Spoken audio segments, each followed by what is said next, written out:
What's up, guys? This is Eric from GameShampoo.com, and I got in my PS4 DualShock 4 controller today. So I've got this here, and I'm gonna take a look at the packaging and then unbox it.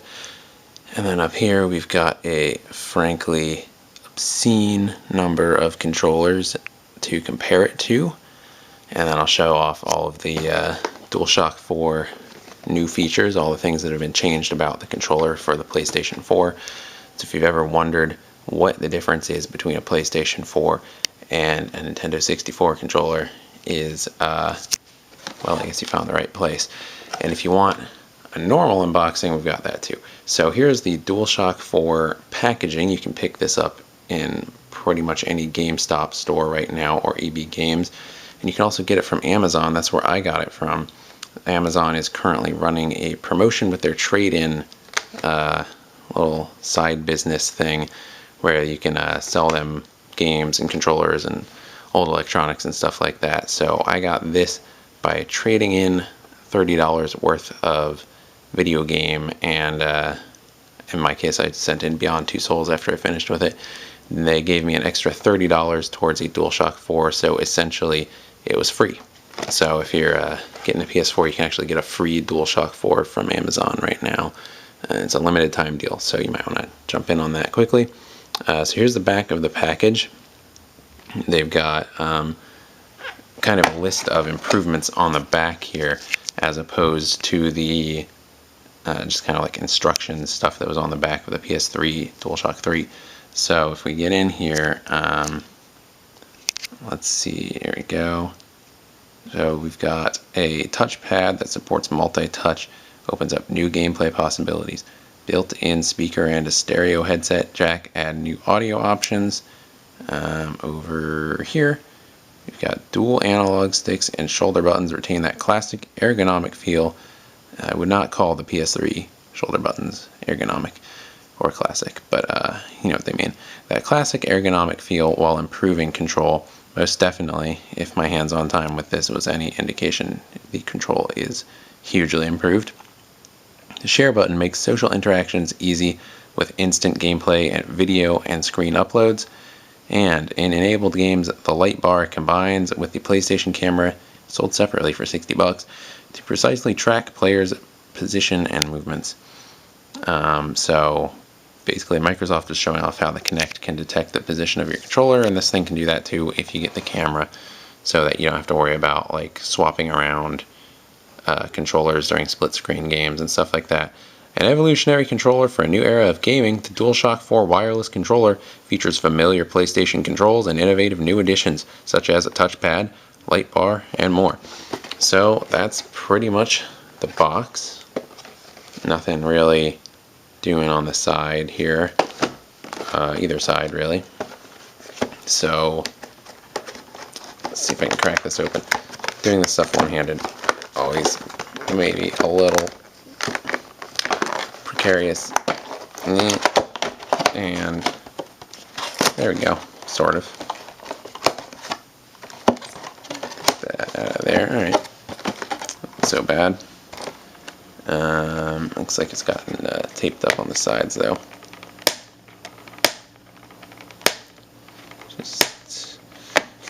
These things are always really annoying.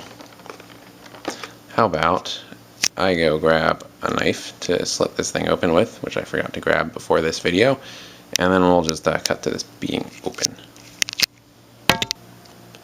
And voila, magic of Hollywood and what have you. We've got the box open, and this is what you're going to see as soon as you open the box. We've got, see if I can focus here on this, but we've got a layer of clear plastic, there we go, over this white plastic in here, and that is going to be holding the DualShock 4 in place. Just going to kind of grab it and there we go, tease it out, and there we go. Got the DualShock 4 and its white plastic casing. You can just lift that right off the front, and there's the controller.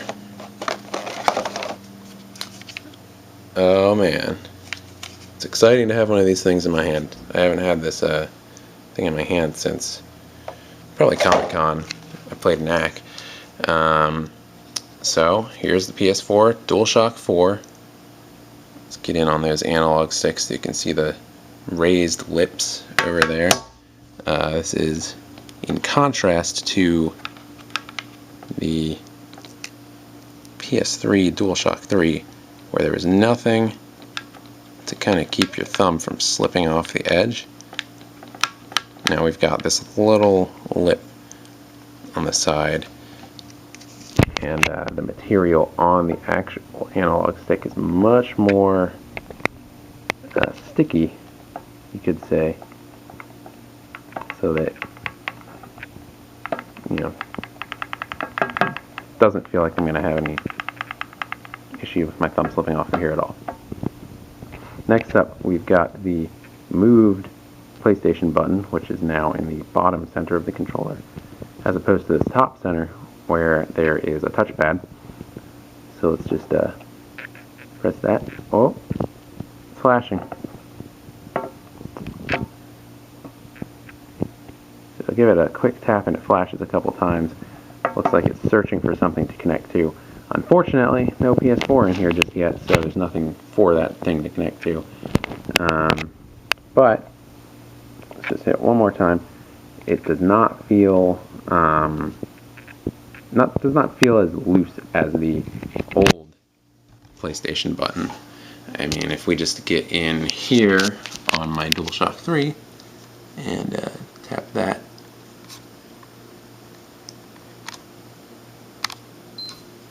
and I turned on the PS3 over there, but that's okay. There's a little bit more room, if we can get in here, between the DualShock 3's pushing it up and down than there is in the DualShock 4. So it's a bit of a quicker tap on the DualShock 4. Below that, we've got some ports here for headphones, so that way you can plug in a headphone to the bottom of the controller like you could with the Xbox 360 controller, and a mic as well, so that you can talk with people online. It's going to be very important if the PS4 ends up being as popular as it seems like it's going to be, and if it ends up, you know, having a lot of good multiplayer games. If they want to have that community build around the PS4, they're going to need mic stuff, which they definitely have now. Speaking of which, there's a tiny little speaker right above the PlayStation button.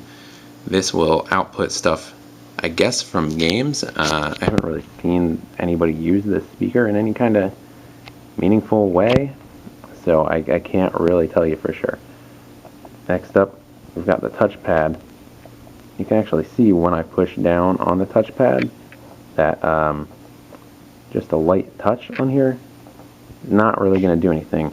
When you're using stuff in the touchpad, for example, in Killzone Shadowfall, you use the touchpad to control this drone that flies around with you.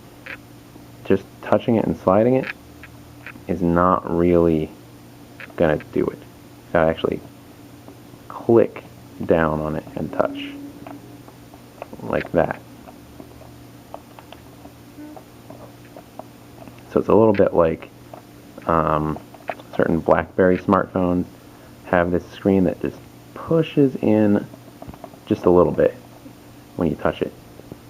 So there is a little bit of kind of feedback to that. And as you move, I can feel the weight kind of clicking from center over to the right or to the left. So the analog stick, touchpad, speakers. Let's move in to what used to be the start button. See if we can get a close up here. See if this little macro. There we go. This is the share button. Very, very shallow set into the controller. It's pretty much, if you can see there, pretty much at the same level, just a little bit higher than the plastic of the controller. So I guess that's so you don't hit it by accident. here and just click it. And that's going to replace the start button, and that is, as the back of the manual, or the back of the box said, that is going to let you stream out your gameplay to people across the world. Then you've got basically the select button. They're calling it the options button now, which is interesting. Again, just a very clicky feeling to the button. And as far as I saw in gameplay demos, I played Killzone, I played Knack, I played Outlast on the PS4, and people were just using this like a select button. Now over to the face buttons, got the same standard PlayStation buttons, X, circle, triangle, and square. And, you know, basically they feel like PS3 buttons. Again, though, going with a common theme with this controller, they seem slightly less raised out of the face of the controller than they are on the DualShock 3. Just slightly. And that should ideally result in things feeling slightly more responsive, slightly faster to move around. The face buttons, they appear to be the same distance apart from one another as they are on the DualShock 3.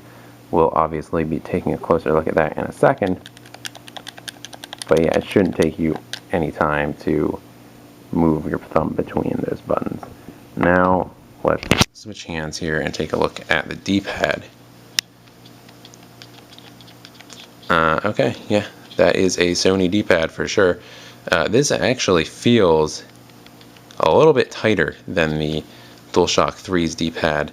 I know I've had a DualShock 3 for a very long time, and if you push up on the bottom of it, or down on the top, or you push in some direction on it, there's a little bit of room in between the D-pad buttons and the inset, get that hair out of there, inset into the controller, and that's not working here. This is tighter.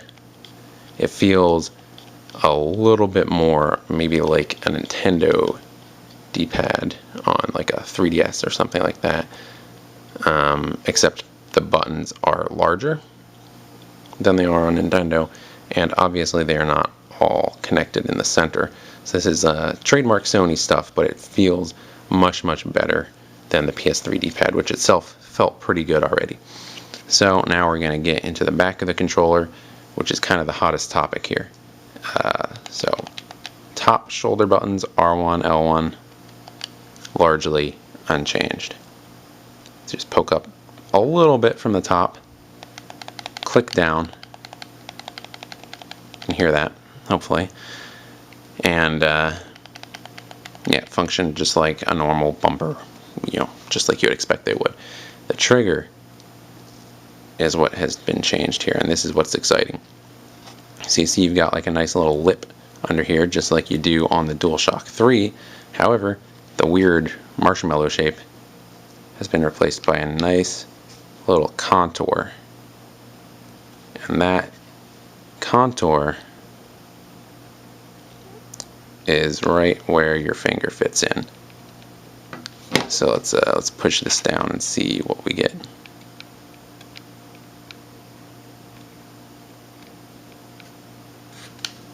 Yeah, that feels real nice, real natural. Fits the finger pretty well.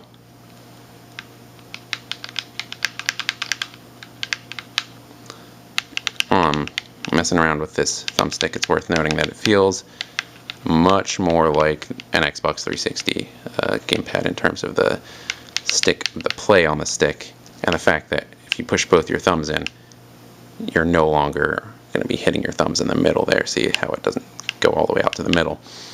When I played this at E3, I played Killzone and I played Knack, or Outlast, I mean, and the sticks were actually a little bit tighter and provided a little bit more resistance when they were moving than they do right now.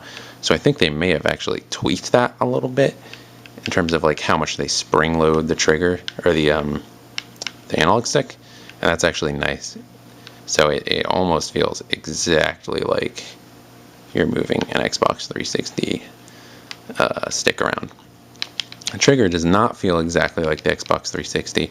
You'll notice that there's a little bit less distance between where the trigger starts when it's all the way up and when the trigger stops when it's pushed all the way down. So if you're used to the PS3 or the PS2 and using the bumpers, the L1 and R1 buttons to fire guns, which I've been doing in a lot of games, and you don't really want that time between hitting the trigger and actually, performing the action, then you'll know that this is still a pretty fast press, and you're not going to be losing out on time, because I know when I was playing Call of Duty and I was zoomed in with a pistol, I could hit these bumpers up here real fast on the PS3, and that would let me shoot really fast. Feels about as fast. So that's that. We've got the light bar up here, which, like the package says, will react with the PlayStation Eye camera. There's the charging port right up there, just a standard mini USB kind of thing. And here's the back of the controller. I'm going to hold the controller, and I'm actually going to whip this thing around so you can kind of see, hopefully, how my hand fits in there. And it fits better than it does on the DualShock 3. Not quite as deep of a recession in the back of here as there is in, let's say, an Xbox 360 controller, but much deeper than the DualShock 3. So that is the DualShock 4. Stick that down there, and there's actually a little instruction booklet that came with it. Probably won't go over much that I haven't gone over already, but let's see. Battery life and duration: do not handle damaged batteries. Charge environment where the temperature range is between 10 degrees Celsius, 30 degrees Celsius. When the wireless controller is not used for an extended period of time, it is recommended that you fully charge it at least once a year. I don't think you have to worry about that. Avoid prolonged use of the product. Take a break at about 30-minute intervals. Never have done that. That could explain the thumb issues. Stop using this unit immediately if you begin to feel tired or if you experience discomfort or pain in your hands or arms during use. If the condition persists, consult the doctor. You have carpal tunnel. Permanent hearing loss may occur if the headset or headphones are using. Jesus Christ. It's just a bunch of warnings like, hey, you're gonna destroy your hands. Actually, this product is intended for use with hands only. Giggity. The vibration function of this product may aggravate injuries. Do not use the vibration function if you have any ailment, injury to the bones, joints, or muscles of your hands or arms. God, I'm gonna have terrible hand injuries when I'm older. Alright, so there's the DualShock 4. Let's throw all this plastic stuff aside and start the comparisons with the current king of video game controllers, the Xbox 360 controller. So let's get those bottoms lined up and centered. There are the two controllers right next to one another. So you've got a decent size comparison here. DualShock 4, very, very slightly shorter than the Xbox 360 controller. And if you put it on top,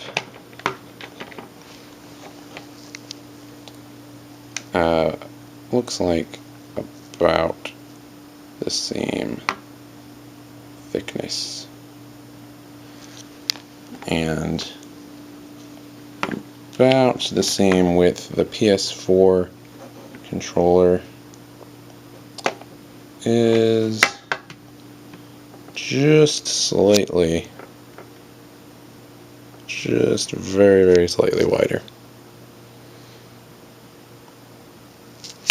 Now, the big point of comparison is the D-pad. Obviously the D-pad on the Xbox 360 not that great. D-pad on the DualShock 4 feels pretty awesome.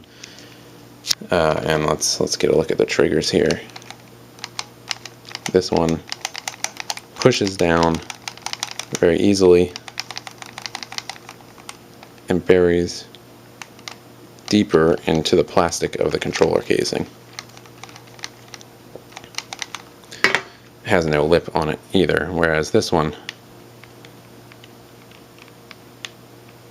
similar play, slightly less loose feeling. So that's Xbox. Next up, we've got the Wii U Pro Controller, I believe they call it. Again, like this itself, basically just a slightly larger Xbox 360 controller with kind of wonked out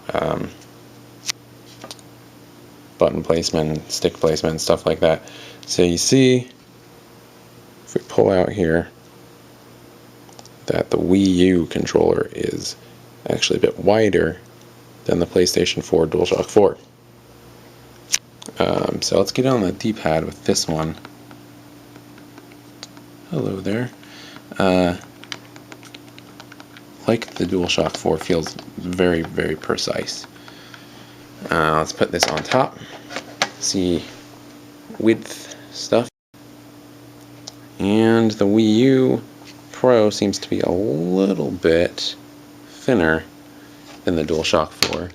And if you turn it around upside down, you can see that this is the DualShock 4. Let's get in there on the angles and stuff.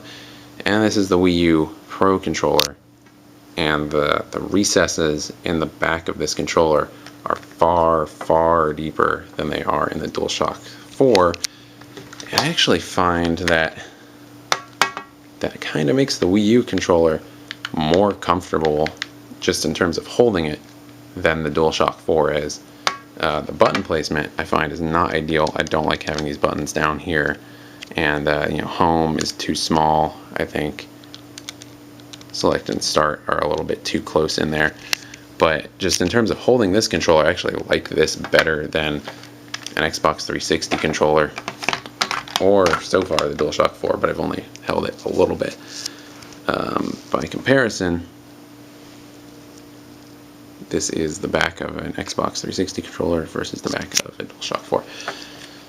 So let's take this over next to the Vita, another Sony product.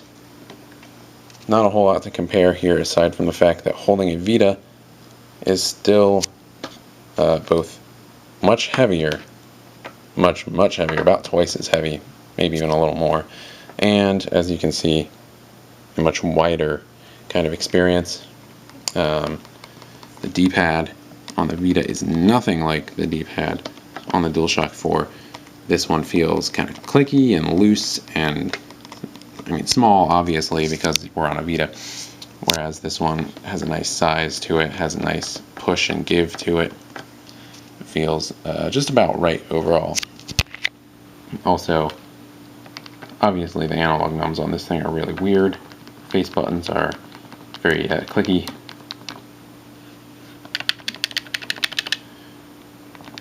Not so for a Vita. And let's compare the rear touch really quickly. Got this rear touch thing on here, which kind of messes with me when I play a lot of games. Not similar texture. The rear touch on here is smoother and glossier, but generally similar texture. This is a smooth surface here. You have to click in to activate it, so you won't ideally be hitting it by accident, which is very nice. Get the Vita out of here, bring in this monstrosity. Yeah, okay, so the DualShock 4 is about the size, a little bigger, but just about the size of a Wii U gamepad's screen. And you've got all that extra real estate over there. Let's compare the triggers. Very little room to go in for these Nintendo triggers. But there is a nice little comfortable shelf for your finger to rest on back here, which, you know, that's nice.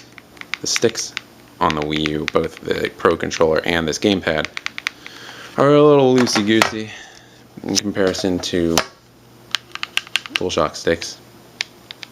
Really, there's no serious comparison to be made here. It's clearly a DualShock 4 victory over a gamepad, you know, completely different.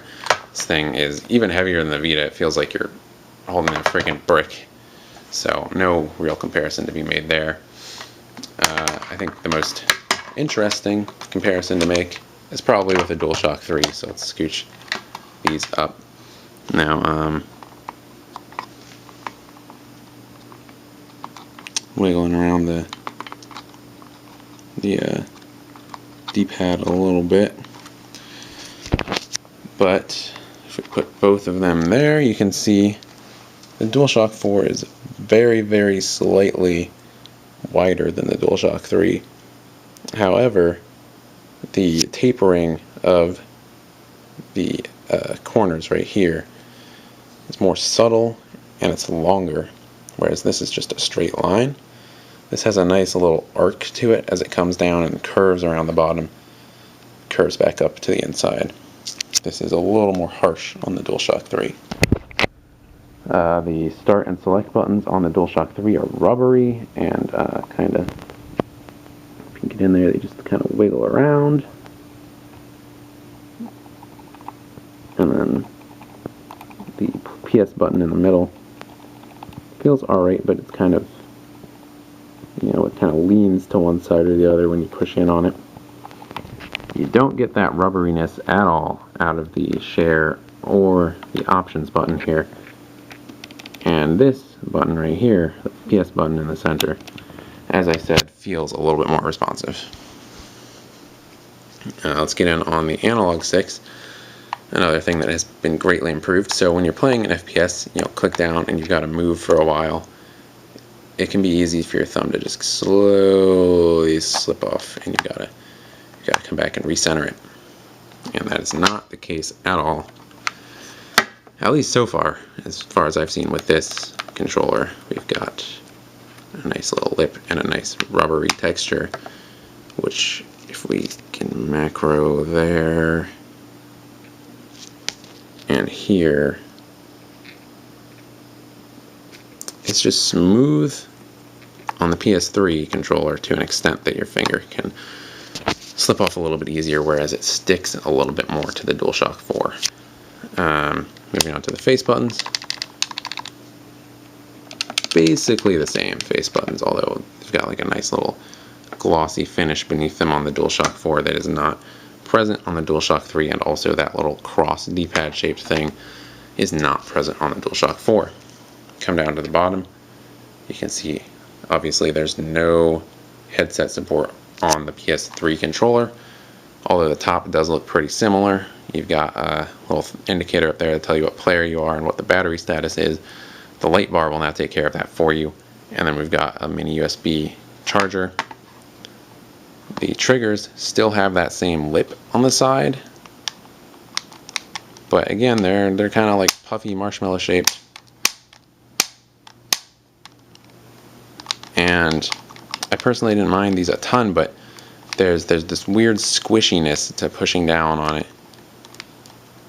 and there's an arc to it that actually is incredibly unintuitive, because your finger will slowly kind of just roll down this arc until it snaps up, whereas with the DualShock 4 there's a subtle curve up here so that your finger just kind of rests up there. So overall, you know, a lot of people didn't like the DualShock 3 a ton, and while I actually do like it, I actually enjoyed some of the play that you can get on the sticks. There is a weird dead zone right in the middle though, which if I just, you know, move this around, it might be harder to tell in video, but the DualShock 4 sticks are so much tighter. And also the radius in that little bottom area where the stick moves around in is a little bit smaller in the DualShock 4 than it is on the DualShock 3. Now let's turn this thing over and check out the backs of these controllers. They look pretty similar. It feels like the DualShock 4 has slightly more room in the back of it because of its slightly larger size and the kind of curved subtlety of the sides than the DualShock 3 does for people with larger hands. Although generally speaking, these slopes in the back here are similar. There's no little weird raise right here in the DualShock 4. There we go. Just all smooth, side to side. So I would consider this a very big improvement just on an immediate feel in your hands kind of level. And now for all your ridiculous stuff. Hey, how does a Super Nintendo controller compare to a DualShock 4? Well, you just can't beat the classics. So, SNES controller, the face of it is just slightly wider than the DualShock 4's body. But obviously there's no little legs on here. So if for some reason you want to know how that compares, that's how it stacks up. A GameCube controller, this gangly weirdo thing, has those freaky little stilt legs. Much more comfortable to hold those fat, puffy DualShock 4 legs.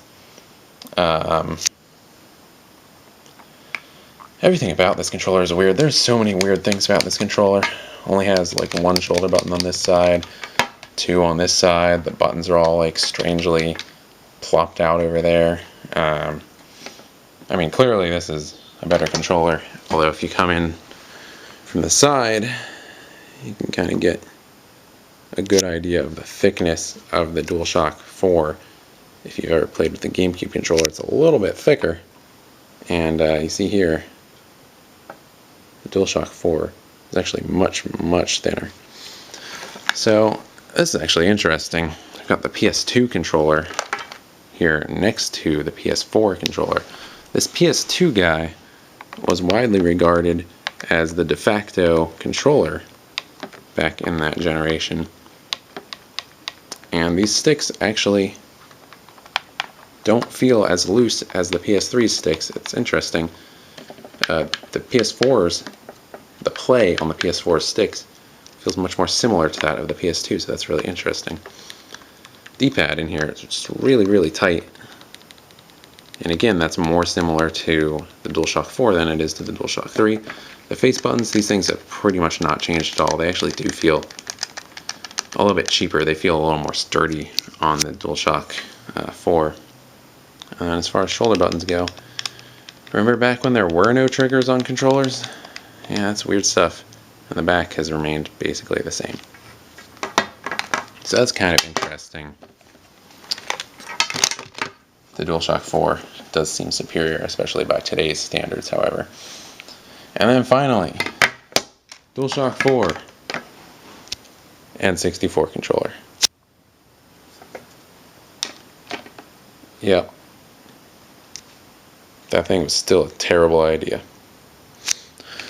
So, this is the DualShock 4. That was an unboxing and a comparison with just a frankly ridiculous number of other controllers and gadgets and stuff like that. This thing seems to come out on top in just about every comparison. There are kind of a few things about the Wii U's controller, weirdly enough, that I appreciate a little bit more than the DualShock 4, especially in regards to how your hand fits into the back of it. But overall, this is vastly superior to the DualShock 3, which was just a mistake on Sony's part in a lot of ways. And maybe, we'll have to see, but maybe even better than the current standard Xbox 360 controller. I'm going to go mess around with this thing. You can actually hook it up to your PC or your PS3 and play certain games with it, so I'm going to try and look into that and see if I can't maybe play some like Batman or Last of Us or something like that with this controller, just to get a feel for how does this controller feel and stuff like that. So if I do manage to get any of that stuff going, you should look for some coverage from that so I can kind of report on how it feels in the field. We do have an article up about our first hands-on with the DualShock 4. Not going to go into as much detail as we did here though, honestly, but if you're into the PS4, if you're into the DualShock 4, if you want next-gen coverage, check out gameshampoo.com/magazine, where we're going to be posting PS4 reviews, Xbox One stuff as well, and Wii U stuff too, as we're kind of getting into some cool-looking Wii U games coming out, especially that Mario game that's coming out on the same day as the Xbox One. It's going to be a really busy month this November. It's already been pretty busy, so stay tuned. Like and subscribe for more. Thanks for watching.